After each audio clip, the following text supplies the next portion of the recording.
Szerintem minden, ami megelőzés, az sokkal okosabb és lássuk be, tudatosabb döntés, mint hogy halogatjuk. És szerintem sokan azért nem mennek egyébként szűrővizsgálatokra menni, mert volt, hogy erről is beszélgettem már emberekkel, mert hogy félnek, hogy mi derül ki. De hát előbb-utóbb ki fog derülni.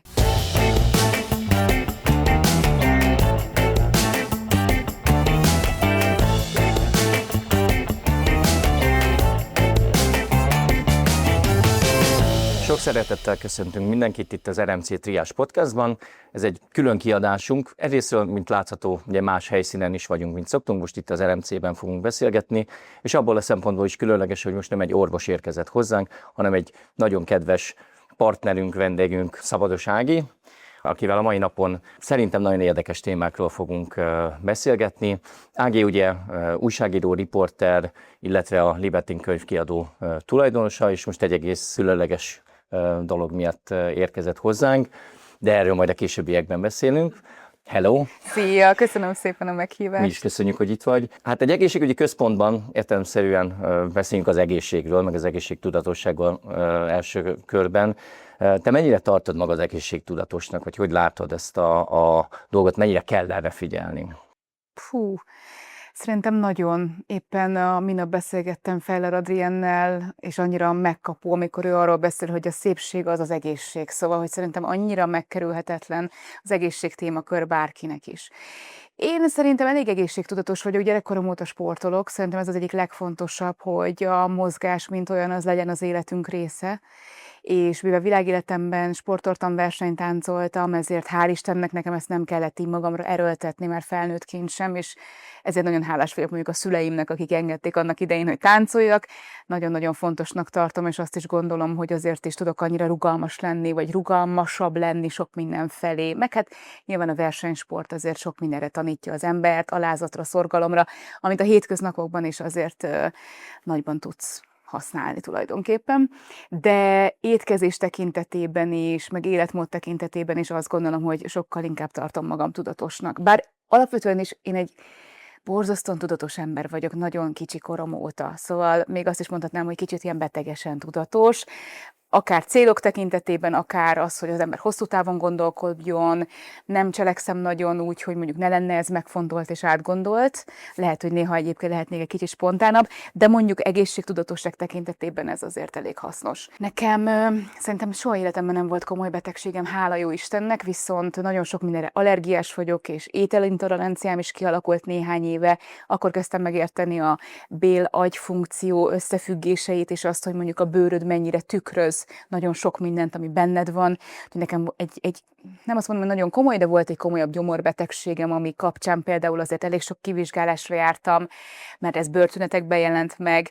Azért nagyon izgalmas, hogy tested hogy jelez. Nekem, aki mondjuk valamilyen szinten az arcomból élek, 13 éve vagyok az RTL műsorvezetője, híradóztam majdnem 9 évig, most a Fókuszt vezettem, előtte a Reggelit vezettem évekig, azért a bőröd nagyon fontos tulajdonképpen, meg az arcbőröd is, hiszen azt viszed vásárra, ha úgy tetszik.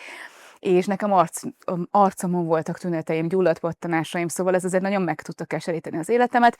Rá kellett jönni a titok nyitjára, hogy ez amúgy belülről jön, nem pedig kívülről, és ezután lettem aztán végképp egészségtudatos, nagyon-nagyon sok ételt sajnos ki kellett iktatnom, amiket azért van, amit már most már visszavezettem, de hogy emiatt szerintem az egészségtudatossághoz való hozzáállásom is sokkal magasabb szintre került, úgyhogy én azt gondolom, hogy egészségtudatos vagyok. És mennyire határozta meg ez úgy a mindennapjaidat, meg a munkádat, mert hiszen a munkádból adódóan neked ott is egy nagyon szigorú rendet kell követni. Például ott az étkezés, hogy nem feltétlenül akkor eszel, amikor te szeretnél lenni, hanem amikor erre idő van, vagy ami a programba belefér, hogy ez egyfajta ilyen tudatos napi ritmus fölépítését is jelentette nálad? Amikor kiderültek az intoleranciáim, és az élesztő kovásztól egyébként a tejszármazékig nagyon sok alapvető élelmiszer is bekerült, akkor ez egy picit pánikba estem, és emlékszem, hogy az a doktor úr, akivel annó beszéltem, ő mondta, hogy ő érti, hogy ez most nehéz lesz, hogy nekem magamra kell főzni, de magam helyett ezt senki nem fogja tudni megcsinálni, és hogyha arra nincs időm, hogy egyek, hogy rendszeresen egyek, és ezt a nagyon fontos dolgot, hogy táplálod a testedet, kihagyod, akkor igazából nem tudom, minek van értelme az életben. Szóval egy nagyon jó kis lelkifröccsöt kaptam tőle, amikor a nagy rohanásban pánikolva jeleztem, hogy de hát én nem tudok magamnak főzni, hát kénytelen leszel felnőtté válni ezen a területen, úgyhogy nekem az is egy nagy fordulópont volt. Beleessem sokszor abba a hibába, amiben szerintem sokan, akik rohanunk, próbálok lassítani, de hogy sokszor az étkezésre nem hagyunk időt, és akkor rossz dolgot eszünk, bekapunk valamit. Nekem például ez a betegség vagy állapot, inkább hívjuk állapotnak, ez mondjuk kiiktatott mindenféle rossz ételt, hiszen mindenben van tejszármazék, úgyhogy ez is nekem egy nagyon nagy segítség volt, hogy muszáj volt gondoskodnom magamról, muszáj volt készülnöm, és még azt is éreztem, hogy nincs erre időm, akkor is rá kellett szánni, és mennyire érdekes, hogy rájön az ember, hogy meg lehet oldani. Szóval igen, évekig vittem magammal az ételemet, nagyon-nagyon megterveztem előre, kigondoltam, és megvolt, hogy mit tehetek. Ebben egyébként volt egy nagyon fantasztikus dietetikus segítségem is, aki egyébként máig, ha elakadok, akkor segít. Például most a babavárás kapcsán, és egyébként egyből segítséget kértem tőle, hogy mik azok, amiket fontos, hogy egyek, és ez sokat változtatott rajtam. Úgyhogy ha véletlenül is eltévednék erről az útról, akkor már tudom, hogy ott az a tapasztalat, hogy muszáj, erre muszáj legyen időnk, mert ez az alapvető gondoskodás első pontja szerintem, hogy az étkezésre igenis szálljunk időt. Ha már a tudatosság témakörénél tartunk, óvatatlanul szóba kerül a prevenció, vagy a szűrővizsgálatok. Te hogy állsz ezzel? Ugye ezt tudjuk, hogy a magyar lakosságban elég nehezen megy át az, hogy inkább a megelőző vizsgálatok sokkal fontosabbak, mint már kezelni valamilyen kialakult betegséget. Te jársz szűrővizsgálatokra, látod ennek jelentőségét, fontosságát? Most kérdezhetném azt is, hogy szereted-e, de tulajdonképpen azért ebben van egyfajta öngondoskodás is, illetve hát akár a szeretteidről való gondoskodás. Abszolút. Járok. Nekem most már 1-2 éve, vagy 35 fölött jött be azt, hogy akkor minden évben egy nagy komplex szűrővizsgálatra elmegyek, ahol mindent megnéznek. Előtte is azért a vérvételek is rendszeresek voltak, meg azon orvosok látogatása, ahol például tudom, hogy nekem problémám van. Említettem ezt a gyomorbetegséget, nekem például most azért erre nagyon kell fókuszálnom, hiszen tudom, hogy az én testem olyan, hogy valószínűleg sok mindent lenyelek, és ezért a gyomromban ütközök ki először a probléma. Én eléggé fontosnak tartom ezt a szűrővizsgálatok, szüleimet is folyamatosan egyébként motiválom, és mondom nekik, hál' Istennek anyukám nagyon nyitott erre, úgyhogy ő meg apukámat motiválja, úgyhogy igen, szerintem az egész családunkra ez jellemző. Egyébként én nem is értem azokat az embereket, akik ezt halogatják, mert hogy olcsóbb és egyszerűbb előre megtudni mindent magunkról, elmenni szűrővizsgálatokra, adott esetben még időben elcsípni valamit. Hány olyan történetet hallunk, amikor utolsó pillanatban derült ki, hogy nem tudom milyen komoly betegsége van, pedig egyébként megelőzhető lett volna. Meg ha lehet, akkor ne szedjünk gyógyszer szerintem. Tehát azt is érdemes lenne megpróbálni megelőzni. Én azért hiszek a természetesebb dolgokban, akár illóolajok, vagy olyan védelmi mechanizmusok, amik mondjuk nem feltétlen a gyógyszerpárti dolgok. Szóval azt akarom csak ezzel kinyögni, hogy szerintem minden, ami megelőzés, az sokkal okosabb, és lássuk be, tudatosabb döntés, mint hogy halogatjuk. És szerintem sokan azért nem mennek egyébként szűrővizsgálatokra menni, mert volt, hogy erről is beszélgettem már emberekkel, mert hogy félnek, hogy mi derül ki. De előbb-utóbb ki fog derülni. Tehát, hogy ez lehet, hogy Jó egy ilyen ugye, irracionális félelem, amit így elodázunk és halogatunk, hogy jó, akkor nem megyek el, mert akkor még nem kell szembesülnem ezzel a problémával. Amikor meg a testünk már jelez, akkor azt szokták mondani, hogy akkor már komoly a baj. Úgyhogy mindenkit arra próbálnék bátorítani, hogy még ha akkor azt is érzi az ember, hogy ez pénzkidobás, vagy sokba kerül, az egészségünknél mi fontosabb. Akkor, amikor eljutunk oda, hogy betegek leszünk, akkor meg már bármit kifizetnénk azért, hogy meggyógyuljunk, és minél tovább éljünk. Szerintem lehet, hogy jobb lenne, és olcsóbb lenne ilyen szempontból, ha előre gondolkodnánk. Igen, abszolút azt gondolom, hogy ez így van, és ugye te, ahogy említetted, most már nem csak egy, hanem 2 életért is felelsz közvetlenül, aminek ugyanúgy kapcsolata van akár csak a gyógyszerekkel, vagy az erre való felkészüléssel. Ezért is kérdezném, hogy te erre tudatosan készültél, tehát igyekeztél már úgy alakítani az életedet, hogy ennek helyet csinálj, akár az egészségedben, akár az időbeosztásodban, vagy ez egy kicsit hirtelen dolog volt, ami így jött? 2 évvel ezelőtt ismerkedtünk meg a férjemmel újra, mert hogy mi az egyetemen 10 évvel ezelőtt már ismertük egymást, és 10 év abszolút nem kommunikálás után találtunk újra egymásra. Ez egy ilyen szép történet. Éreztem, hogy ő lesz az igazi, és hogy előbb-utóbb azért ez már egy komoly felnőtt kapcsolat. Remélhetőleg eljutunk majd odáig, hogy lánykérés esküvő, és akkor szeretnénk babát, ezt tisztáztuk, hogy mind a ketten szeretnénk egyébként családot, meg kisbabát, vagy babákat. És amikor ez így tudatosult, meg már mennyasszony voltam, akkor engem riogattak nagyon régóta azzal, hogy endometriózisom van. De azt tudjuk, aki egy kicsit utána nézett ennek, hogy ez egy laparoszkópos vizsgálattal válik biztossá. Azt tudom, hogy 16 éves korom óta borzasztóan fáj a menstruáció, igazából ultrahangon sok mindent nem láttak, illetve valamit, ami szintén utalta arra, egy cisztát, hogy az szintén utalta arra, hogy ez lehet endometriózis. És nagyon-nagyon-nagyon áldom az eszemet, hogy bemertem vállalni azt, hogy én tavaly előtt decemberben megműtettem magam, laparoszkópos műtéttel kiderült, hogy képzeld el, nem endometriózis volt, ami miatt én azért voltam nagyon boldog, mert hogy akkor nincs utókezelés, és akkor ez nem egy akkora probléma, ami ne lehetne kezelhető, és legalább lent, hogy fogalmazzak, szétnéztek minden rendbe, ami ciszta volt, ezt kiszedték, és igazából ez is egy szűrővizsgálat volt tulajdonképpen, ha belegondolok, és az volt bennem, ha már tudatosság, hogy nem akkor szeretnék elkezdeni pánikolva orvosokhoz rohangálni, amikor már babát szeretnénk, hanem előre szeretném tudni, hogyha tényleg mondjuk endometriózisom van, mint sajnos nagyon-nagyon sok nőnek, akkor próbáljunk meg egy olyan kezelést, meg egy olyan életmódváltást, ha szükséges, amivel nagyobb esélyünk lesz majd kisbabának életet adni. Úgyhogy én nagyon örülök neki, hogy ezt bevállaltam. Egyébként nagyon jó tapasztalat is volt, meg egy ilyen kötelező kirántás az életemből, a rohanásból, és egy kötelező pihenés, úgyhogy amúgy még jót is tett egy ilyen decemberi időszakban, és azt gondolom, hogy nem véletlen, hogy nekünk talán ilyen könnyen összejött utána a bébi, amikor úgy döntöttünk, hogy akkor elkezdünk próbálkozni. Isteni szerencsések vagyunk tényleg, mert hogy gyakorlatilag szinte azonnal összejött, ami azt gondolom, hogy 37 éves vagyok, és körülöttem mindenkinek sajnos vetélés lombik, és nagyon sokat küzdenek a nők, és nagyon sajnálom. Szinte már volt bennem egy ilyen, tudod, olyan érzés, hogy most ezt így el lehet merni mondani, hogy nekünk ilyen jól alakul, de hát na, a Jóisten kezében vagyunk, valamiért nekünk ez ilyen, hál' Istennek, könnyen alakult. Úgy néz ki, hogy nagyon meg szeretne születni ez a kis élet. És aztán most itt tartunk, itt kereszteződött a mi útunk veled. Hogy kerültél ide hozzánk? Erről mesélj egy picit, kérlek. Igen, úgyhogy a nőgyógyászom, aki az évek óta járok, azt mondta, hogy akkor most eljutottunk idáig, náluk olyan típusú ultrahang nincs, amire szükségem lenne, viszont szerinte az országban a legjobb orvos is itt van az RMC-ben, és maga a klinika is az, amit ő nekem abszolút ajánl. Úgyhogy az volt az első, hogy én hittem neki. Egyébként is ilyen riporterként én azt hiszem, hogy az a típus vagyok, aki így kérdezget. Szóval, hogy így utána is olvasok sok mindennek, de nekem ezek a személyes ajánlások, kérdezzek, ha elakadásom van, és arra hiteles személyektől választ várok, nekem talán ez a legmeggyőzőbb. És ezért Poppandra a doktornőnek hittem, és mondtam, hogy akkor jövök, és így találtam tulajdonképpen rátok a klinikára, és hát fantasztikusan elégedett vagyok tényleg, Baros Gábor doktor úr elképesztő, szóval, hogy azt a rugalmasságot is, meg azt a teljes körű vizsgálatot, és azt, hogy egy órán keresztül láthatjuk a monitoron a kis kisbabánkat, és hogy így mindent, amit csak tud, mond róla. Én álmomban nem gondoltam volna, hogy egyrészt ilyen részletes egy ultrahangvizsgálat, másrészt azt gondolom, hogy olyan kiemelt fókuszt és figyelmet kaptunk itt általa, hogy tényleg nagyon, nagyon hálás vagyok. Mit tudtál egyébként korábban erről? Mert hogy azt gondolom, hogy ez a tapasztalat, hogy az emberek azért elkezdenek olvasgatni.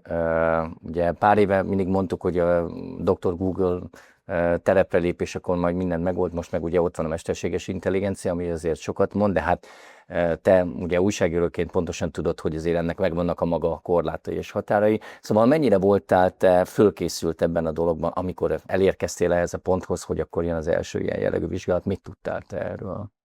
Most, ha nagyon őszinte akarok lenni, akkor azért nem voltam túl készült. Koromból adódóan nyilván nem vagyok annyira ismeretlen ezen a területen, mert azért már vannak barátaim, családban is van, aki már szült, és azért az ember ilyenkor beszélget, szerintem főleg nőként, hogy milyen vizsgálatokra jár, mik történnek, de én valahogy úgy éreztem, hogy majd a saját bőrömön szeretném megtapasztalni, és ebben nem éreztem azt, hogy annyira előre lennék, hogy olyan nagyon-nagyon túlkészülnék. Úgyhogy olyan nagyon-nagyon sok tapasztalatom, meg tudásom, megmondom őszintén, ebben az ügyben nem volt. Korábban, ameddig még nem vártam babát, talán nem foglalkoztatott annyira a téma, ilyen részletességgel, hogy most milyen vizsgálatok vannak, és őszintén, amikor kiderült, hogy babát várok, akkor azért volt is bennem egy ilyen óriási kérdőjel, hogy jó, akkor most így milyen vizsgálatok, mik várnak rám, mennyi minden, és mindenki csak azzal érzett, rengeteg, most már aztán egyfolytában a klinikára kell járni. Ez sem igaz egyébként, mert azért nem kell nagyon gyakran, de hogy inkább mondanám azt, hogy ahhoz képest, hogy mennyire tudatos és felkészült vagyok, ezen a területen nem olvastam mindennek utána. Az első vizsgálatra ugye a férjeddel érkeztél, milyen volt belépni ebbe az ismeretlenbe, hiszen így, hogy nem találkoztál még előtte vele, meg nem is nagyon meséltek, így nem is nagyon tudtad, hogy akkor most mi fog történni. Nem tudtam, mi fog annyira történni, de azért sejtettem, hogy az ultrahang az, főleg, hogy járok szűrővizsgálatokra, hogy néz ki. Az lepett meg, hogy egyrészt nagyon mély, hogy fogalmazhatok így, gondoskodást kaptam itt a doktor úr részéről, meg nagyon-nagyon alapos volt ez a vizsgálat. Másrészt azért mégiscsak először láttuk azt a kis életet egy monitoron magunk előtt. Szerintem ebben az állapotban az ember ezeket a pillanatokat várja legjobban. Egy ideig azért, mert persze aggódhat is, és azért van ebben egy aggódás. Megmaradjon a bébi, ne legyen semmi baja. Az ember szerintem azért egy picikét ideges az első vizsgálatok előtt, hogy akkor minden rendben legyen, minden ujja meg legyen, és így tovább. Szerintem azért ez így nagyjából érthető. Utána viszont például most én már alig várom, hogy jöjjünk a 20. heti vizsgálatra, mert hogy szeretném végre újra látni a babát. Igen, ezt akartam mondani, hogy ahogy most mesélsz, ugye az jutott eszembe, hogy a 12. héten találkozol vele először igazán, hiszen már ott fejlődik benned, de az igazi első ilyen nagy találkozás ekkor van, hiszen majd mocorogni is később kezd, az meg már egy közvetlenebb találkozás. És most a 20. héten akkor újra. Igen, és most kezdtem el érezni egyébként, hogy mozog, és az annyira jó érzés, hogy végre, mert annyira szerencsés vagyok, hogy nem volt semmilyen tünetem. Azt gondolom, hogy valahol nagyon nehéz lett azoknak a nőknek, akik mondjuk például hányással küzdenek, vagy émegéssel, vagy bármivel, pláne aki még van olyan ismerős, amikor reggeltől estig hányt mondjuk, nem lehet túl jó. De azért mégiscsak tudod, hogy benned nő egy élet, és ez azért van, és persze kellemetlen, de átfordított, szuper. Viszont nekem emiatt ilyen nagyon, nem is tudom, most ez az érzés különleges, hogy végre érzem, hogy itt van, hogy picit már mozog így a 20. héten, mert hogy semmilyen tünetem tényleg nem volt, és ezért ilyen nagy pillanatok ezek, amikor még egy ultrahangvizsgálaton, és az ember látja, vagy kiderül a neme például, úgyhogy nagyon nagy élmények ezek. Ha már a neméről beszélünk, ugye te amikor hozzánk jöttél, akkor azt mondtad, hogy ez az úgynevezett NIPT, vagy nem invazív genetikai vizsgálatot mindenféleképpen szeretnéd elvégeztetni. Miért döntöttél emellett? Őszintén én itt is nőgyógyászra hagyatkoztam. Én azt hallottam, meg úgy tudtam, úgy informálódtam, hogy azért 35 éves kor felett ez egy ajánlott dolog, majd hogy nem kötelező. Én 37 éves vagyok, úgy voltam vele, hogy akkor csináljuk, persze mindenképpen nagyobb a genetikai betegségek kockázata, és mindenképpen szerettük volna tudni, hogy minden rendben van-e vele, hogy mire lehet egyáltalán készülni. Nagyon jó élmény volt az is, hogy ez csak egy vérteszt, ezzel kapcsolatban sem voltam teljesen tisztában, hogy mi történik, úgyhogy ez szuper, hogy igazából egy egyszerű vérvizsgálat után, szerintem néhány nappal később már gyakorlatilag tudtuk az eredményét, hogy szerencsére alacsony kockázatúnak minősítették a gyermeket, hogyha lehet így fogalmazni, de voltam genetikai tanácsadáson is, Molnár doktor úrnál. Az egy picit ijesztő, amikor nyilván egy orvos elmond mindent, ami lehetséges, és akkor úgy végighallgatni, az szerintem egy nehéz pillanat, de azt gondolom, hogy 37 évesen meg biztos mások is szembesülnek ezzel, hogy ez kvázi kötelező, meg hogy el kell menni ilyen vizsgálatokra. Nem tudom, mi is ezt is fontosnak találtuk, hogy meg tudjunk nyugodni, és meggyőződjünk arról, hogy minden rendben van, és nincs semmi baj. És akartátok tudni a baba nemét? Azért akartuk tudni a baba nemét, mert én valamiért eleinte lányt éreztem. Volt is lány nevünk. És amikor eljöttünk a 12. hetére, akkor a doktor úr kérdezte, hogy szeretnénk-e tudni, vagy lesz-e valamilyen, többen kérdezték, hogy lesz-e valamilyen nem váró buli. Igen. Mondtuk, hogy azért nem, és szeretnénk azonnal tudni, és nem húzzuk az időt, mert hogy annyira a lányra gondoltam, és gondoltunk, hogy nehogy az legyen, hogy fiú, és akkor lányozzuk, és ez talán nem annyira szerencsés.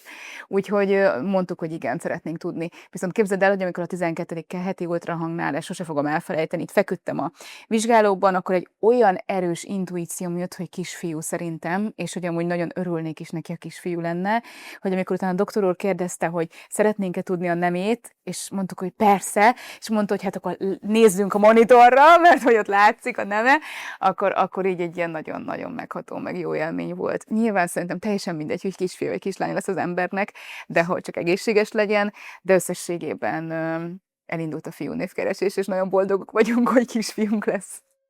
Hogy érzed, hogy az, hogy itt ilyen szakmai közeg vagy szakorvosok vettek körül, ez miben segített neked ennek az egésznek a helyzetnek mondjuk a kezelésében? Abban mindenképp, hogy az emberben egy nyugalom lesz szerintem. Meg szerintem, hogy a hiteles orvosokhoz, hiteles klinikához fordul, akkor azok a félelmek, amik szerintem azért minden várandós nőben lehetnek az elején.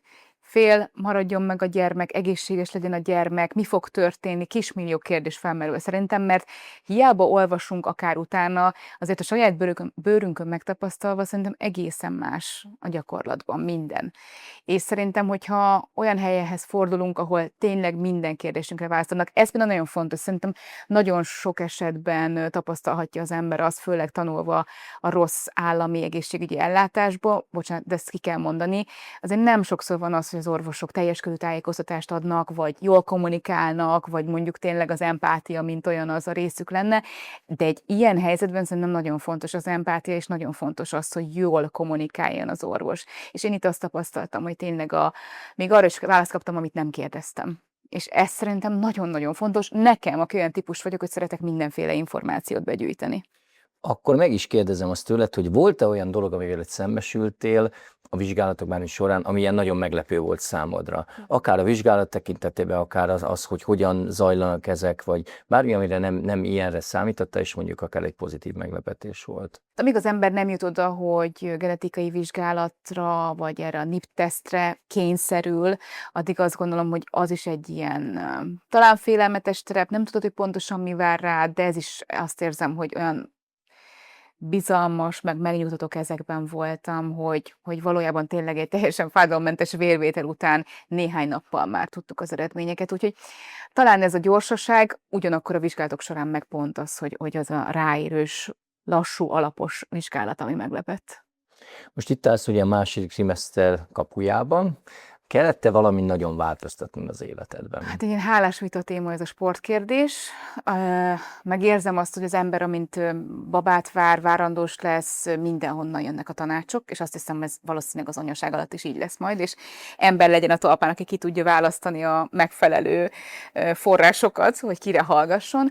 Úgyhogy például az első ilyen volt a sport. Én teniszeztem az elmúlt 2 évben, és nagyon-nagyon szerettem, viszont azt elfogadtam, hogy ez a ütődő mozgás, nem tudom, pattogás, meg maga ez a típusú dolog, ez nem kedvez nagyon az első trimeszterben, úgyhogy én erről fájó szívvel ugyan, de nyilván a cél érdekében lemondtam. Mivel előtte nem futottam, ezért ez a veszély nem fenyegetett. Azt hallom azért, ha valaki rendszeresen fut, akkor talán nem annyira veszélyes, de erről is azért megosztanak a vélemények, hogy milyen típusú sportokat lehet. Mennyire erős intenzitású sportot lehet mondjuk végezni az első trimeszterben.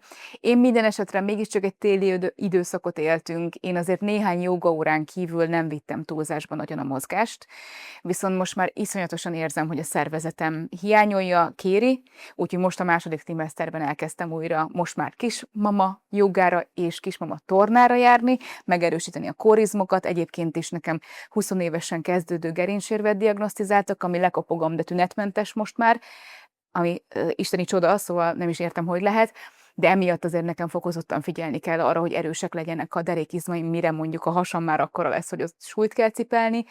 Úgyhogy érzem is egyébként, hogy az, hogy újra elkezdtem sportolni, az nem azt mondom, az életkedvelem, de tényleg valahogy hozzátesz a közérzetéhez az embernek. Nyilván a napsütés is, meg a tavasz is, ez mindannyian érezzük szerintem, hogy mennyit számít, de szerintem a mozgás elengedhetetlen. Úgyhogy ez maximum ilyen fura módon, amit változtattam, hogy az első trimeszterben nem mozogtam annyit, mert inkább elfogadtam mindent, azért az nagyon meglepett, hogy mennyi mindent nem lehet enni, menni mindent nem lehet csinálni, nem lehet szaunázni, sok olyan dolog volt, amiről nem tudtam, hát nem vártam még babát, de aztán az ember így nyilván rájön, megérti, összeállnak a fejében a dolgok. De nem is éled meg ilyen nagy lemondásnak ezt az dehogy is, nem, egyáltalán nem. Őszintén szólva, én azért nem változtattam ilyen 180 fokot az életemen, tehát hogy próbálok azért kevésbé rohanni, értelemszerűen a napi 4 kávét, amit tudom, hogy várandósok nem iszom meg, reggel 1 kávét iszom, és hogyha nagyon-nagyon indokolt, akkor amúgy 2, mert az orvosom szerint egyébként 2 is simán meg lehet, azt mondják, hogy 500 mg koffein az, amit be lehetne vinni a szervezetben, nyilván a töredékét sem iszom meg, de nem akarok kockáztatni, úgyhogy maximum ez, ebből adódóan viszont nagyon érdekes, hogy sokkal jobban érzem a testemnek a jelzéseit. Tehát, hogyha fáradok. Korábban nyilván egy nagy löket koffeinnel tovább mentem a délutánomon, most megérzem, hogy azért egy picit lehet, hogy meg kellene állni, pihenni, vagy korábban lefeküdni, úgyhogy ez az, amin változtattam talán.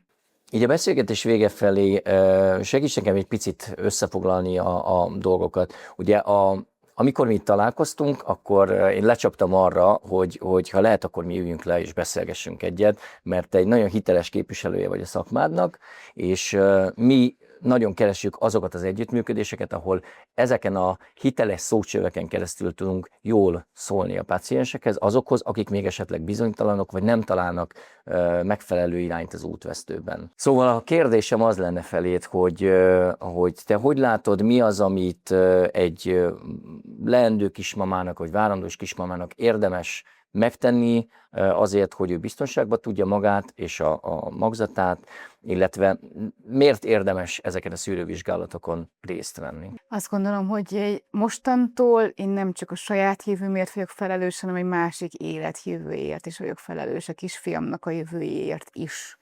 És a minimum, amit megtehetek, hogy már ebben az állapotban megbizonyosodunk róla, hogy minden rendben van. Ha ne adj Isten, ne lenne valahol valami eltérés lenne, akkor erre is lehet megoldásokat találni, ha az ember jó kezekben van.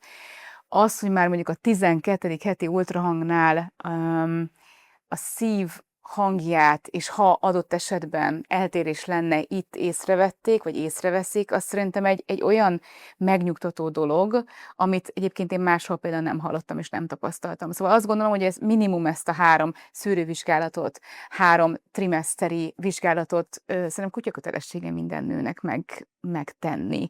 Mert hogy most már nem csak a saját egészségért felel, hanem tényleg a gyermeke egészségéért is.